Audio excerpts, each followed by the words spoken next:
Hey friends, Ari Koinuma here, and today I wanted to share with you my thoughts on why Oingo Boingo's Dead Man's Party is an impactful song.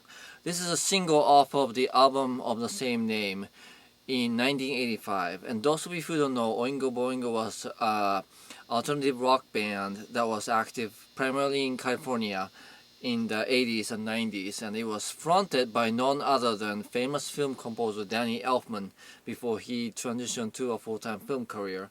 And also his lead guitarist was Steve Bartek, who actually did a lot of orchestration for Danny Elfman and has scored films and music, TVs on his own as well.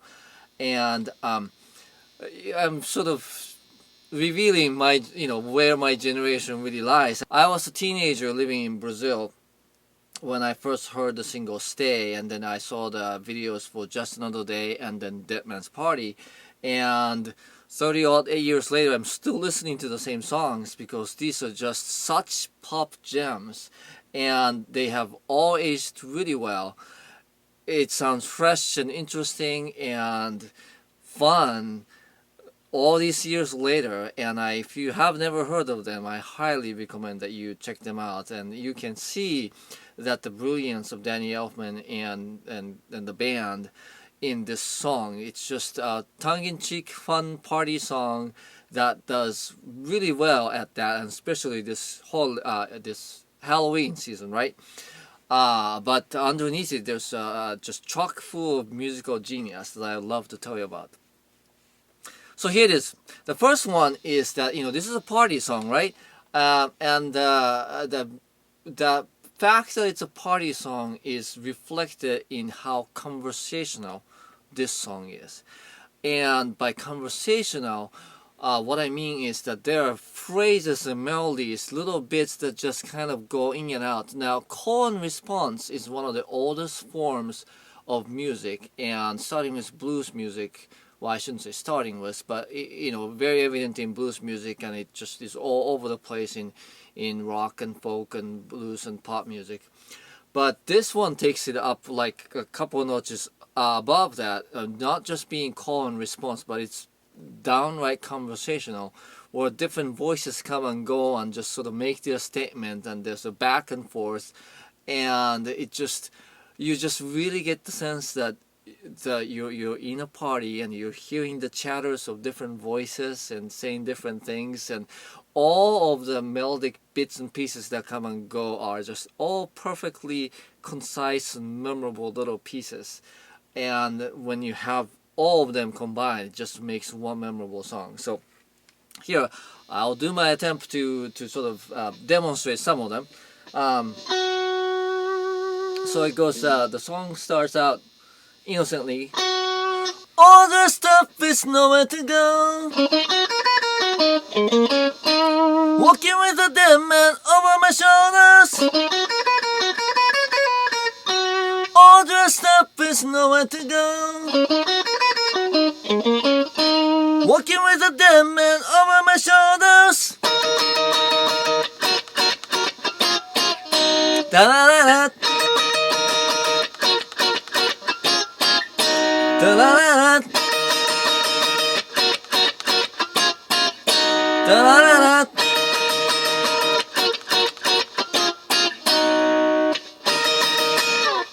Alright, so that sounds kind of silly if I just do it by myself, but you get the picture. So there's a vocal melody, and then there's the guitar melody, and then the perfectly memorable guitar riff that comes in, and it's interjected by horn lines that just kind of do their little bit of stabbing in between there, and the whole song goes kind of like that, where every phrase is responded by somebody else. Even the chorus too goes I was struck by lightning walking down the streets. I was hit by something last night in my sleep.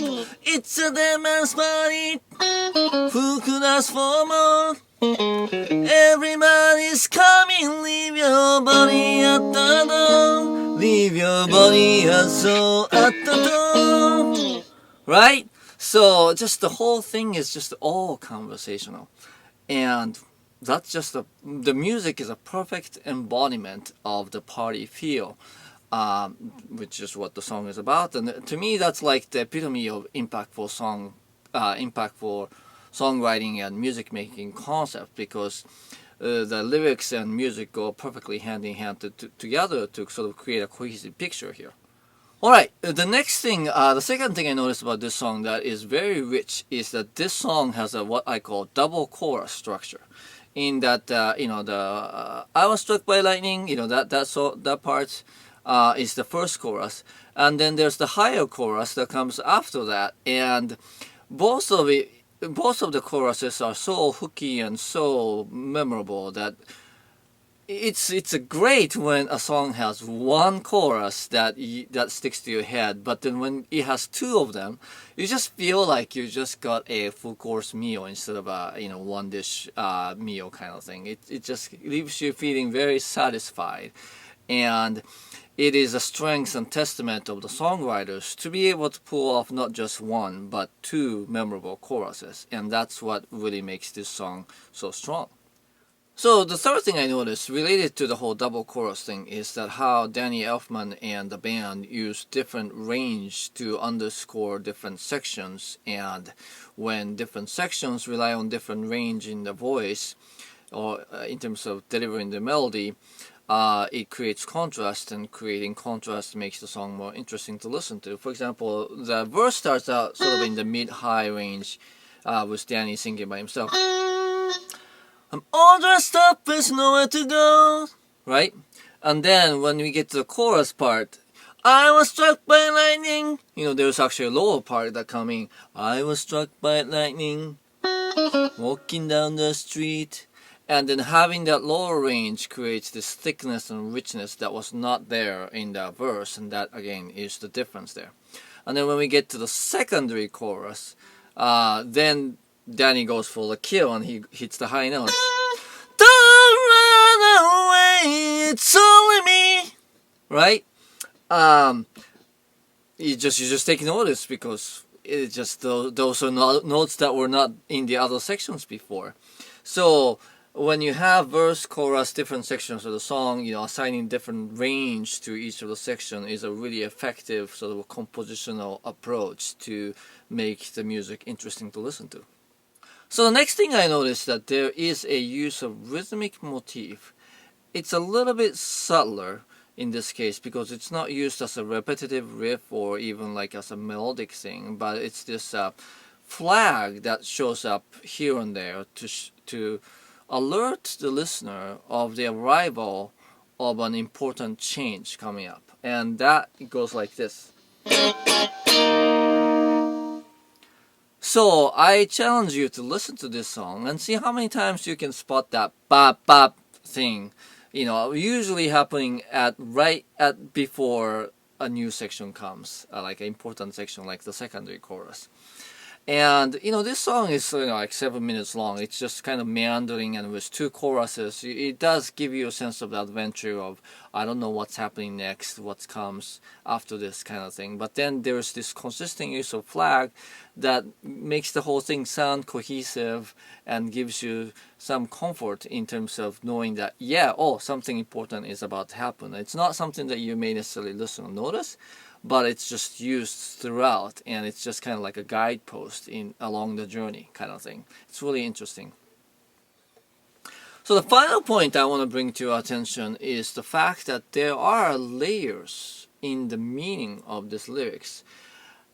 On the surface, it looks like a really just funny, silly song, but if you listen to the secondary chorus, right, it goes up. It's only me. Don't be afraid of what you can't see. Right? Don't be afraid of what you can't see. It's kind of like saying, well, keep an open mind. Be open to new experiences. Have faith. Right? I mean, these are kind of suggestive of deeper meaning, and although that's not what comes across on the surface, I really firmly believe that just like the music has different layers, when the lyrics have different layers, over the course of getting to know the song, those layers give the song the depth that really helps you to get comfortable with the song. If those layers weren't there, I mean, literally, like more disposable songs, I would call it, don't have those layers, and they feel shallow. And what happens with shallow songs is that it may be catchy and it may stick to your ears right away, but after a while, after listening to it a few times, you get sick of it. You get really tired of it. And it's these depths that you build into the song, and not just in the music but also in the lyrics, that help the song to really grow on you and stay with you and be your friend for years to come. And I believe that with Dead Man's Party, just having that a bit of sort of a spiritual, philosophical depth to the song goes a long way in terms of making this song not just silly, slow, throwaway song. Just, that it's a song that you just learn to grow and appreciate on different levels over the years. And so to me, that's like a lyrics and music writing best practice. Give it layers. It's easy to write just funny, silly songs, or it's easy to write really serious and kind of heavy songs or heavy lyrics, right? But then if there's a funny song, silly aspect that has deeper meaning, that kind of thing, that takes maturity and skill to pull off. But when you can do that, it really goes a long way toward making, again, the song impactful. Alright, so today we talked about Oingo Boingo's Dead Man's Party. It's a 1985 single that still sounds fresh and interesting today. It's aged really well because, the song has great conversational melodies in which it goes beyond call and response to create this party atmosphere by having different voices coming in and out with the signature lines and having an exchange there. And then having a double chorus structure, so you get not one but two great choruses, that makes the song feel very rich. There are different ranges being utilized to delineate different sections, and that creates the drama in the song.